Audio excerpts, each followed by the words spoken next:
All right, guys, let's give you guys a quick update here. What's going on the other side? So like we were talking about, we're taking the head studs out. And I got those 9 there. That one right there. I have a feeling we're going to have to put a little heat to that one.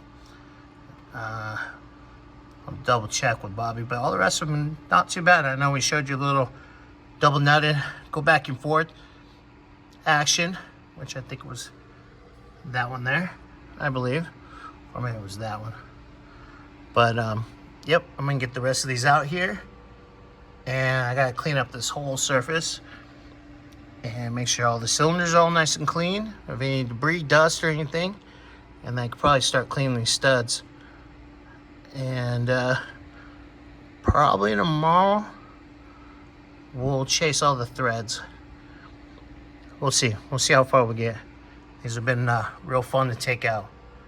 All right, guys. Well, there's a quick little update. I'm going to finish going on, and I'll get you guys another update. All right? Later.